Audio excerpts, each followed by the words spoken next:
In the first half of the 20th century, the dream of flight created some of the most extraordinary structures the world has ever seen. Before the first airplane took off, rigid airships offered the possibility of mass air travel. And a small band of visionaries was planning the construction of the biggest aircraft ever built. They would form the world's first airline, carry out the first aerial bombardment of foreign cities. Germany envisaged an empire linked by a fleet of these silent giants. And for a while, it seemed that the airship was poised to conquer the skies. Now, our investigators are going to explore this forgotten era and examine the world of the airship builders.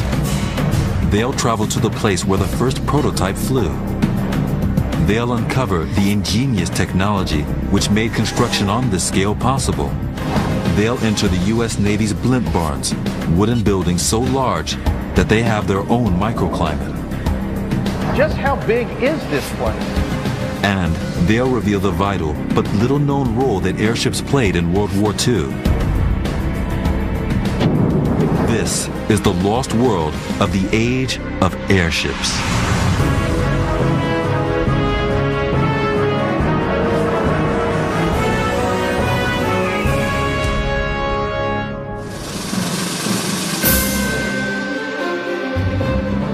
In the last decade of the 19th century, few people had even dreamed of long-distance air travel. The airplane was not yet a practical reality.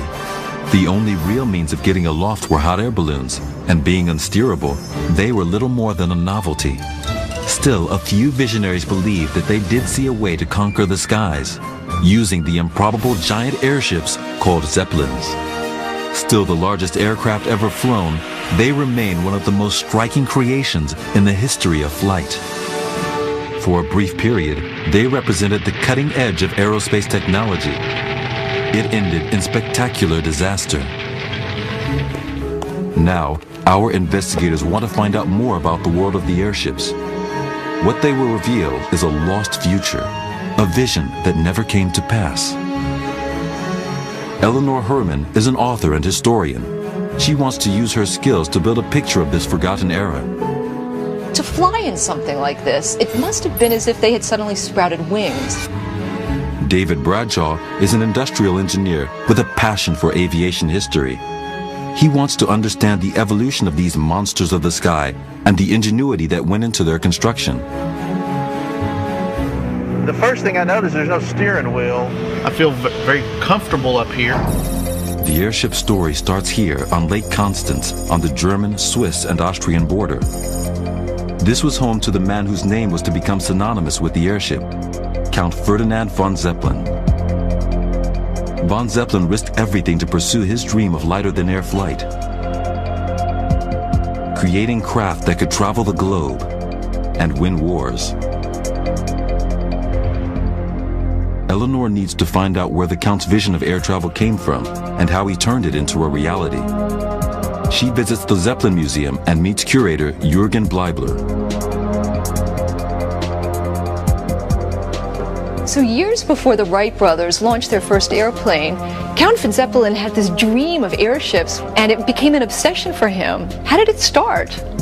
Count Zeppelin took part in a balloon flight in 1866. It would certainly have influenced him a lot. He was fascinated by all aspects of flight. He recognized the potential for both military and civil aviation. He plowed much of his own money into airship development, but most thought his ideas were crazy. You have to realize that at the end of the 19th century, the idea of worldwide civilian air travel and long-distance military flights was mad. But Count Zeppelin would be proved right. By the outbreak of World War I in 1914, the Zeppelin fleet would have formed the world's first airline and transported 40,000 people. At the NT Zeppelin factory in Germany, where modern airships are still built today, Eleanor meets up with Zeppelin historian John Proven. She wants to know what a Zeppelin actually is.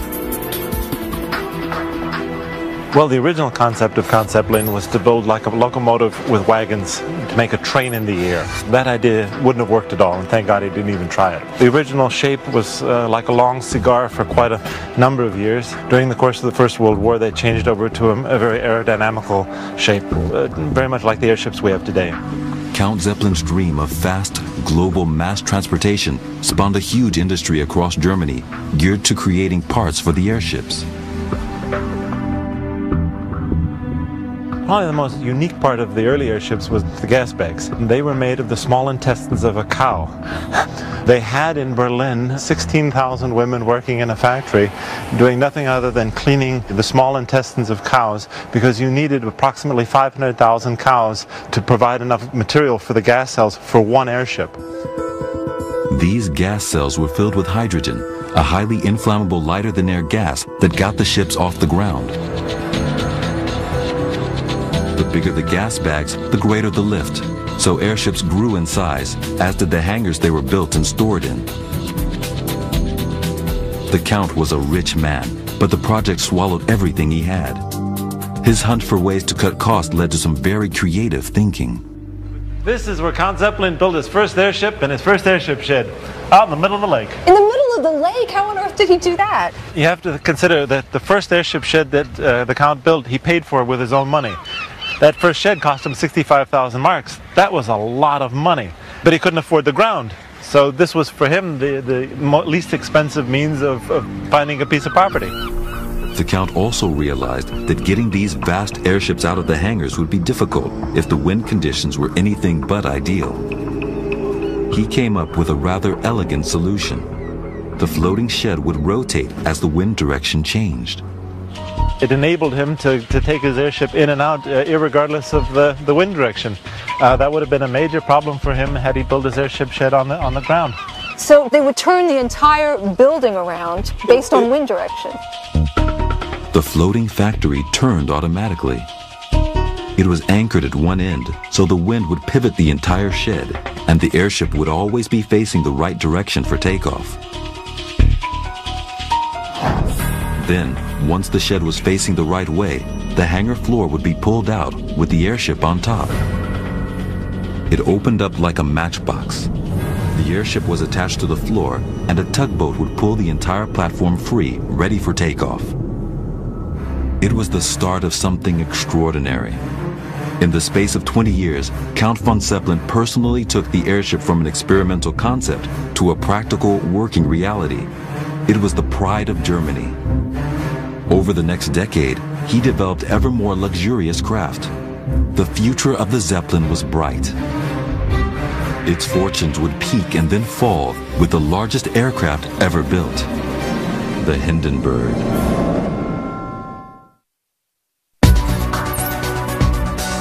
Our investigators are rebuilding the world that produced the largest flying machines ever built. Airships. Historian Eleanor Herman is in Germany and engineer David Bradshaw is in the United States. They have discovered that the great airships of the past were the work of a small band of visionaries, most famously Count Ferdinand von Zeppelin. They've seen how he developed a floating factory to build his early craft. As the age of long-distance travel dawned, airships brought unparalleled luxury to the skies. In 1928, the Graf Zeppelin made a non-stop flight from Germany to the United States.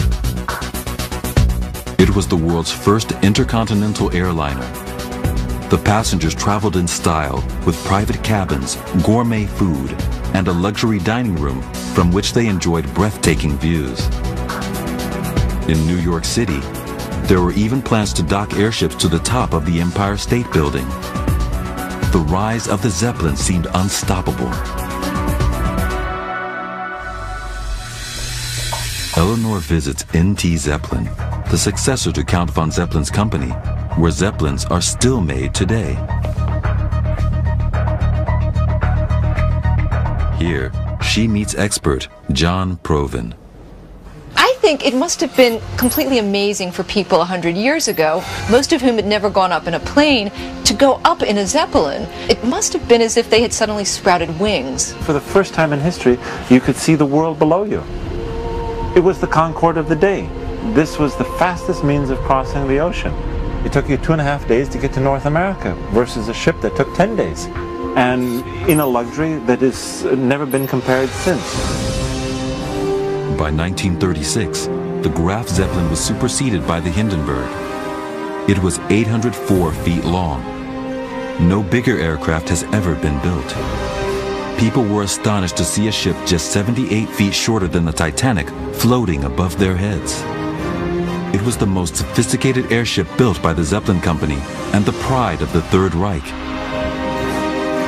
Where earlier models had crammed passengers into a gondola, the Hindenburg used part of its massive balloon structure to enclose passenger cabins on 2 decks. In a scale model of the Hindenburg accommodation at the Zeppelin Museum, Eleanor gets a sense of what travel on the airship was like. A one-way ticket on the Hindenburg cost as much as a brand new car in the United States, and a round-trip ticket was the price of an average American house. For that amount of money, wealthy passengers expected comfort and luxury. It's certainly far more comfortable even than a first-class transatlantic flight today. Compared to other forms of transport available at the time, the Hindenburg was vastly superior. A long-distance flight by plane was something of an endurance test. To fully appreciate the luxury of airships like the Hindenburg, I think we should compare them to the airplanes of the time. Upon boarding, passengers were handed earplugs because the roar of the engines was absolutely deafening. They sat in rickety wicker chairs bolted to the floor, which vibrated violently. And the first flight attendants were actually registered nurses on hand to hold vomit cups in front of the passengers. By contrast, a flight on the Hindenburg was like being in a 5-star hotel. A luxury liner, it had a dining room and lounge, both equipped with lightweight aluminum furniture in the latest Bauhaus style. Not only was this cutting-edge technology, it was the height of fashion. And after dining, guests could retire to the smoking room on an airship filled with highly inflammable hydrogen. Sounds crazy. There was only one lighter, one electric lighter here on the side. And the way they did this is there was more air pressure inside the room. So hydrogen would never be able to leak into the room. It was always oxygen and air exiting the room. Smoking was prohibited everywhere else. Passengers were even searched for matches on boarding the vessel. This made a lot of sense, considering the ship held 16 huge gas bags containing 7 million cubic feet of flammable hydrogen. The skeleton of the ship was made of 12 miles of girders, held together by 4 million rivets and braced with 120 miles of piano wire. The entire ship was encased in 40 acres of fabric.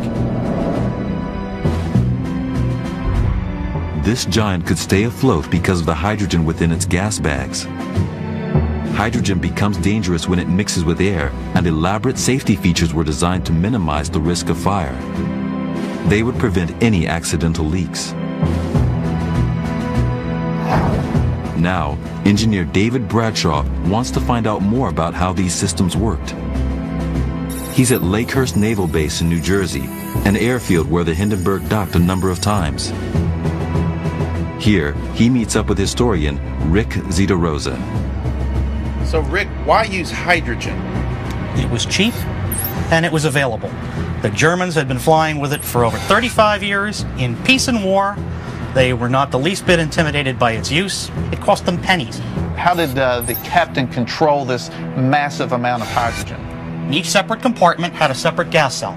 14 of the 16 gas cells had both manual and automatic gas valves on them. To valve hydrogen, to bring the ship into trim or to make it heavier, you'd pull a wire here in the control car, and that wire would go back 600-800 feet to the valve location, and the valve would open up. The hydrogen would then dissipate safely into the atmosphere. It seemed to work. When the Hindenburg went into service in 1936, no hydrogen-related fire accident had ever occurred on a civil Zeppelin flight. And in that first year of service, she flew over 300,000 miles. The golden age of airship travel had arrived. But on May 3, 1937, the Hindenburg left Germany on what would be her last flight. It should have been a routine transatlantic crossing. On May 6th, she arrived in America. Strong headwinds meant it had been a slow flight. The Hindenburg was already late, and its arrival here at Lakehurst was delayed further by storms. Nevertheless, just after 7 p.m., the Hindenburg made its final approach. As the airship approached the landing pad and dropped its mooring lines, it hovered at about 300 feet. Then, disaster.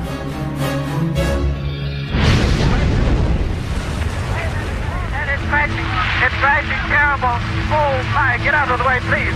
It's running, pushing into flames and it's falling on the mooring fast and all the boats between the ships. It's terrible. This is one of the worst catastrophes in the world. Oh, the plane running 400 or 500 feet into the sky, and it's a terrific crash, ladies and gentlemen. The smoke and the flames now, and the frame is crashing to the ground, not quite to the mooring mast. All the humanity and all the... Over 2,000 spectators and the assembled media watched in horror as the world's most sophisticated aircraft burned. At the final count, 36 passengers and crew were dead. In just 32 seconds, a dream in which Zeppelins would carry thousands around the world was gone. The media coverage of this event was unprecedented. People in America and indeed around the world saw these images and were horrified. Their reactions were amazing. People ran from theaters when they saw the newsreel coverage.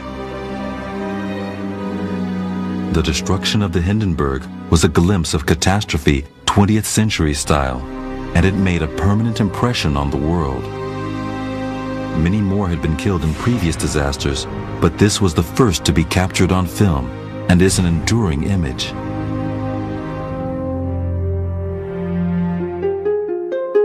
But although the accident put an end to the civilian use of airships, the U.S. Navy still believed lighter-than aircraft had a major role to play. But for these craft to be accepted into service, the world had to be convinced that the tragedy of the Hindenburg could never happen again.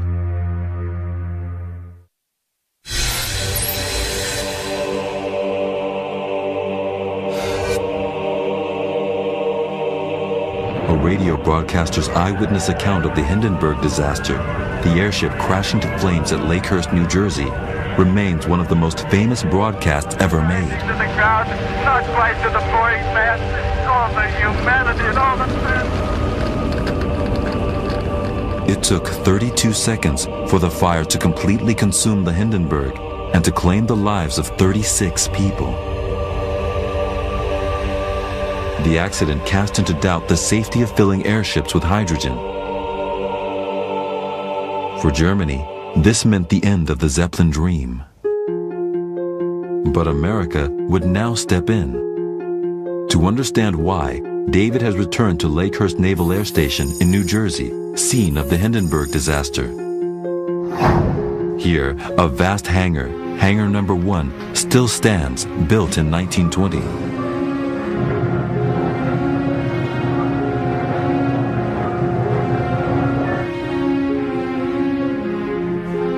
Inside, David meets up with Lakehurst historian Rick Zitarosa. Just how big is this place? Well, you could fit 6 football fields under this roof at one time. As a matter of fact, when it was completed in 1921, for about 10 years' time, it was the biggest open interior space anywhere in the world.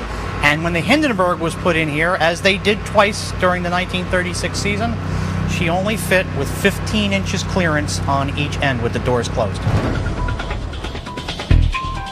It is vast, 966 feet long, so big it even has its own microclimate. Occasionally, it has even rained inside here. But housing a hydrogen-filled ship like the Hindenburg meant putting extraordinary safety measures in place to minimize the risk of fire. When the Germans came here with the Graf Zeppelin and the Hindenburg, they were right at home. This was one of the safest hangars in the world for a hydrogen airship. Right from the ventilation hatches and skylights in the ceiling to vent out any stray gas, right down to the asphalt blocks that were used on the floor. 985,000 asphalt blocks designed to minimize the danger of any sparks being struck if a tool were dropped. Even the lighting system and electrical panels were explosion-proof. But examining the site, David uncovers a gas pipe. It's evidence of the reason why the U.S. could continue working on airships while the Germans floundered in the aftermath of the Hindenburg. The U.S. had helium. Rick, I've discovered this pipe, this helium inflation pipe. So my assumption is we use this for all our airships.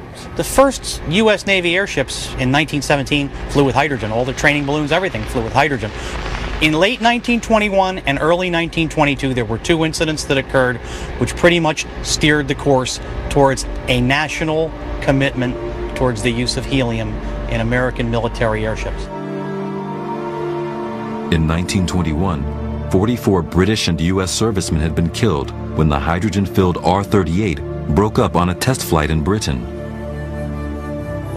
A year later, the Italian-built Roma hit electric power lines.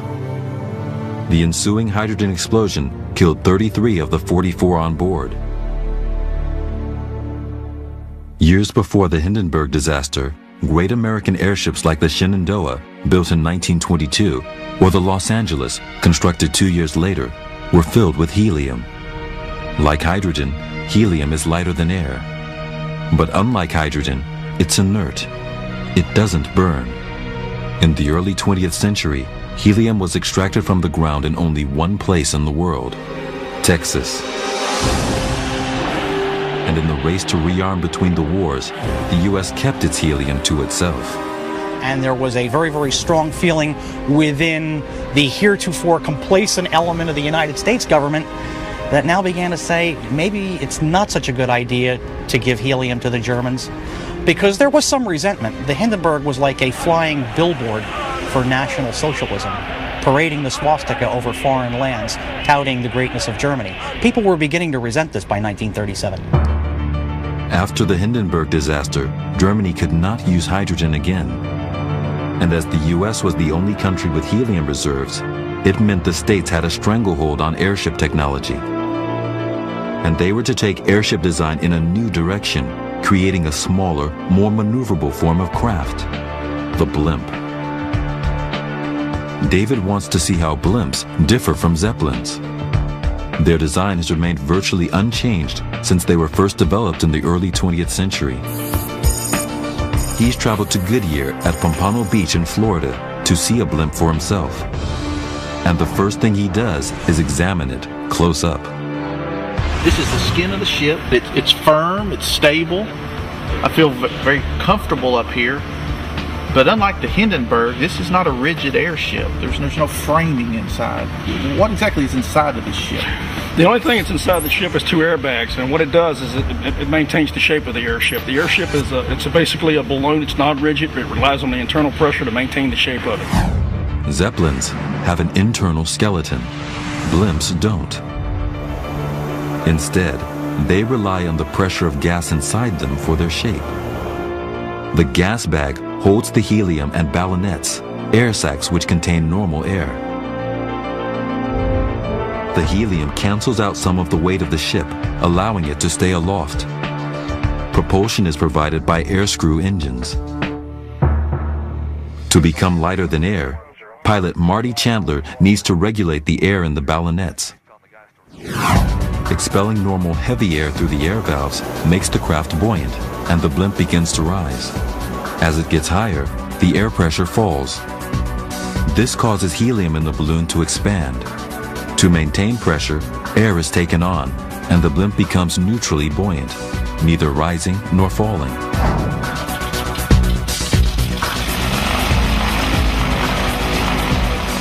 Using the elevator wheel, rudder control, and the engine, Marty gets the blimp off the ground. The first thing I noticed, there's no steering wheel. No, I steer with my feet. I use the rudder pedals to steer us left and right in the air. And then for up and down, I use the elevator wheel on the side. The one thing we don't do is roll the aircraft. We have no ailerons, and there's really no reason for them because we're the heaviest thing attached to the balloon. Therefore, we stay down at the bottom. Although pilot Marty is surrounded by a bank of electronic equipment, the basic controls of the blimp remain pretty much unchanged. The helium-filled blimps developed by the Americans in the 1930s were controlled in an almost identical way. Could a pilot from the 30s sit in the chair you're in and fly this airship? Absolutely. With most of the classes of airship that were flown back there, the adjustment time would be very minimal. We really haven't changed that very much at all. These blimps would prove more versatile than their rigid-framed predecessors, becoming a little-known but supremely important line of defense in World War II. But the day of the Zeppelin was not yet over. The U.S. Navy was about to attempt a hugely ambitious project: to use massive airships as flying aircraft carriers. Our investigators are uncovering the lost world of the airship. They've reconstructed the floating factories that built the first craft and recreated the golden age of civil airship travel that came to an end with the Hindenburg disaster. And they've discovered that the U.S. was able to continue developing craft because they had natural reserves of helium, a safer alternative to inflammable hydrogen. But whereas Germany had developed long-distance passenger craft, such as the Hindenburg, America was traveling in a different direction: military use. Our investigator, Eleanor Herman, has traveled to Richmond Naval Air Base in Florida to find out more about the U.S. military's plans for airships. Here, she meets up with naval historian Anthony Atwood. After World War I, did the U.S. War Department see any military applications for airships? They sure did. The Kaiser's forces during the Great War had raided and bombed London and other places. So the American War Department did see a potential, particularly the Navy. In 1931, Washington funded the building of two extraordinary naval airships, the Akron and the Macon, to the tune of $8 million. That's over $100 million in today's money. Even in the extraordinary world of lighter-than-air craft, these ships were to be unlike any others. Not only were they the biggest airships ever produced for the U.S. Navy, but they were also the first and only flying hangars. The plan was that these enormous rigid airships would carry a squadron of aircraft on board, and they would be the eyes of the fleet, that they would travel overhead and in advance of the fleet, scouting out, seeking to find the enemy. The first of the ships to be built, the USS Akron, had a volume of 6.5 million cubic feet. That's the capacity of 48 Olympic-sized swimming pools. The balloon was 785 feet long, just 20 feet shorter than the Hindenburg. It had 8 engines, providing a range of almost 6,000 nautical miles. It could travel at over 80 miles per hour. But the most impressive thing about this giant craft lay in its hull. An internal room, 75 feet long, 60 feet wide, and 16 feet tall, capable of holding up to 5 fighter planes. A trapeze was used to lower planes beneath the belly of the airship. A skyhook was released, and the plane was on its own, able to carry out aerial reconnaissance. As daredevil as these aerobatics sound, launching from the airship was the easy part. Now, Eleanor's going to take off in a 1940s biplane. She wants to get a feel for what the pilots had to do next.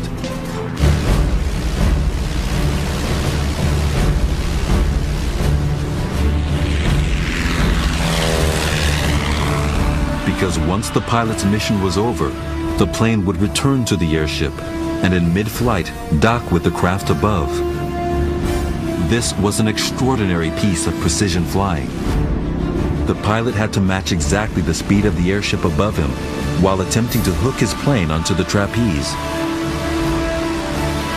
This plane is traveling at 80 miles an hour. I can't even begin to imagine how it could possibly hook onto a trapeze dangling below an airship. It seemed a perfect combination, The airship could transport planes great distances from their bases, and the more nimble planes could undertake surveillance at sites where the airship would be vulnerable to attack.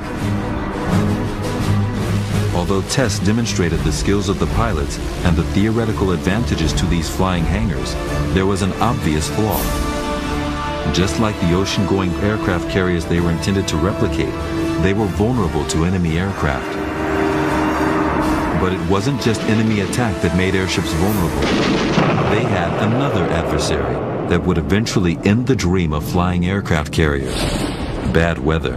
At high altitudes, they did not have the flexibility to withstand the winds, and they had a tendency to crack up and crash. On April 3, 1933, the Akron was lost at sea over the Atlantic Ocean. 73 men died. Only 2 years later, the Macon II was lost off Point Sur, California. The Skyhook program was too ambitious, the massive balloons too fragile. But they had shown the Navy that, used correctly, airships could have a valuable place in warfare. They developed a smaller and more flexible craft, the blimp. David meets up with Richard Van Turen, NASA engineer and historian, to uncover more about the role of blimps in World War II.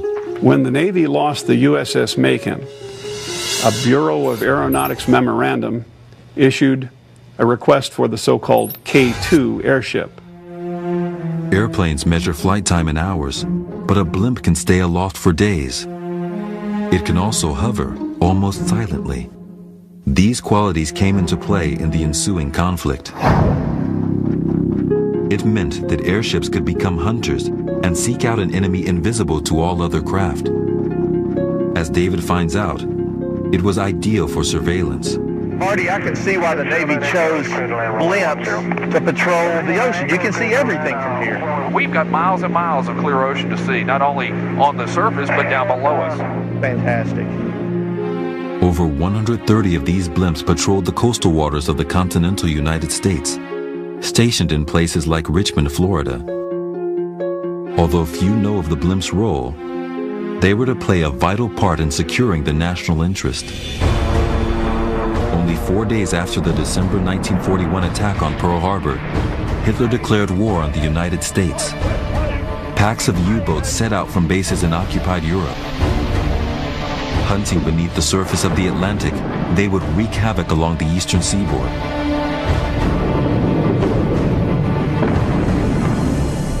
The Nazi subs struck with stealth and near impunity.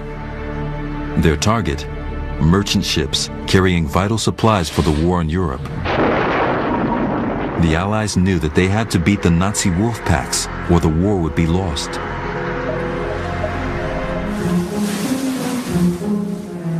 The airship is really the submarine's only natural enemy because it works very much like a submarine in our ocean of air. Just like the submarine, the blimp could travel far from home. It could observe from the air, and thanks to the clever design of its control car, the K-class became a real threat to the German subs. Large plexiglass windows meant that the crew had a 360-degree view of the oceans below. The gondola was crowded with what was then high-tech radar, navigation, and rescue gear. From their vantage point, the crew could watch for U-boats while accompanying shipping convoys. Just having a blimp hovering over a convoy was enough to put the submarines off attacking. The sub-crews knew they would be spotted and then pursued by bombers. We have uncovered several encounters where blimps attacked submarines. We know from the German side how the U-boat men felt about blimps. Basically, they didn't mess with them. The U-boat crews had every reason to fear the blimps. On the night of July 18, 1943, K-74 spotted a U-boat off the coast of Miami. Knowing a U.S. freighter and tanker were in the area, the blimp commander decided to attack. As the K-74 approached, it was spotted by the Germans. The blimp released its depth charges but it was now in range of the U-boat's anti-aircraft guns.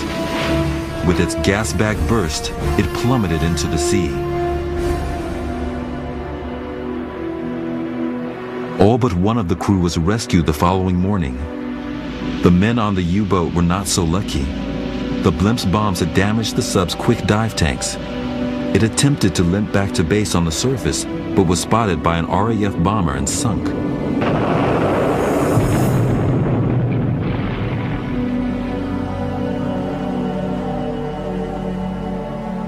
Between 1942 and 1945, Richmond blimps were on patrol for 730 consecutive days. That was a record untouched by any other airship squadron. And as a result, successful German U-boat attacks on U.S. convoys dropped from 114 in 1942 down to a mere 8 the following year. The blimps had a remarkable record in warfare, but no less remarkable was the enormous construction and engineering efforts that enabled them to fly in the first place. Air bases needed to be able to support the blimp squadrons, and hangars had to be built that were large enough to hold a number of airships. The construction project that met this need was the largest of its kind in history. Our investigators are searching for the lost world of airships. They visited the site of the infamous Hindenburg disaster in New Jersey and uncovered the U.S. Navy's K-class blimps, lighter-than-air craft used to hunt Nazi U-boats at the height of the Second World War.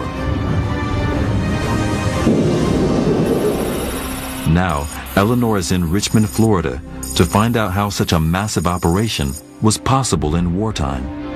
This site, Richmond Naval Air Station, was home to Squadron ZP-21 during the war.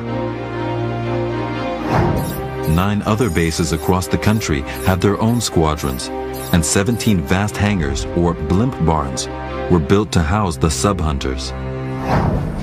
At Richmond, these hangars are long gone, but naval historian Anthony Atwood is able to reveal where they once stood. These blueprints were drawn up by an architectural firm in Atlanta. And the hangars were over on this side? 2 hangars here and a 3rd hangar here. The site was commissioned on September 15, 1942. It was dominated by 3 main hangars, a 2,000-foot diameter landing mat, 8 mooring pads, and a helium plant with its very own rail link. In all, it covered over 2,500 acres. There were 3,500 sailors in the garrison, and there were 21 blimps, the largest squadron in the Navy.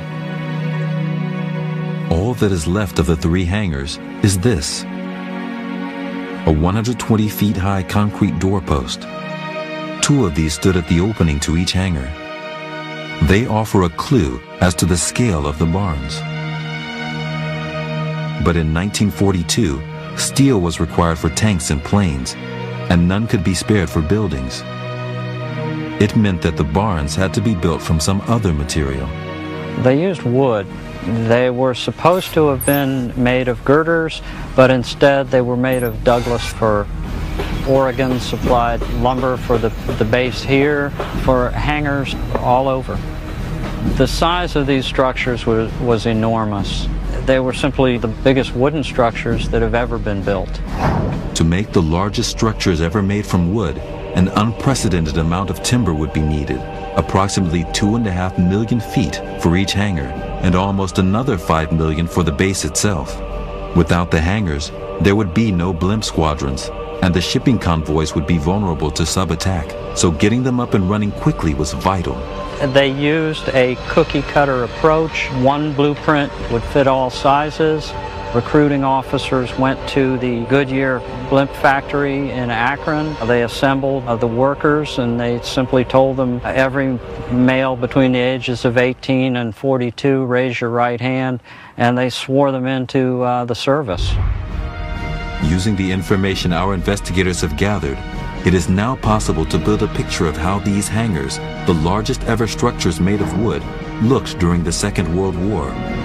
The body of the barn was a huge arch, 157 feet high, 257 feet wide, and over 1,000 feet long. These arches were then covered in tongue and groove boards, an area of 7.4 acres. The massive reinforced concrete and wood door frame was supported independently. Each one cost around $2.5 million, the equivalent of around $30 million today. The Richmond base was finished within a year and operational within months. Over the length of the war, the squadron logged over 100,000 hours of flying over nearly 8,000 missions. Together, these barns and the men who served at them made a huge contribution to the U.S. war effort. When the war ended in 1945, demobilization began swiftly. The blimps were deflated and removed from their bases. Personnel were discharged. But now Eleanor wants to know what happened to the hangars. She's met up with historian Michael Hall.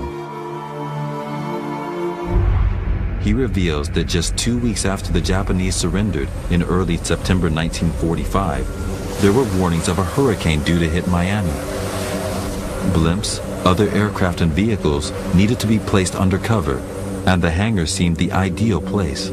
They knew the hurricane was coming. What they did, they brought airplanes from military bases all around the area. So they literally packed these 3 blimp hangars as tight as they could, not only with airplanes, but local citizens brought their cars, the various military bases around the area put all of their valuable items, military trucks and this sort of thing in here. So they were all filled with gasoline. So it was basically a disaster waiting to happen.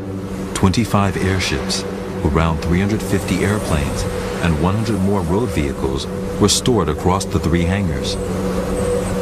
The base had been built to withstand winds of 120 miles per hour. But there was no defense against another hazard: fire.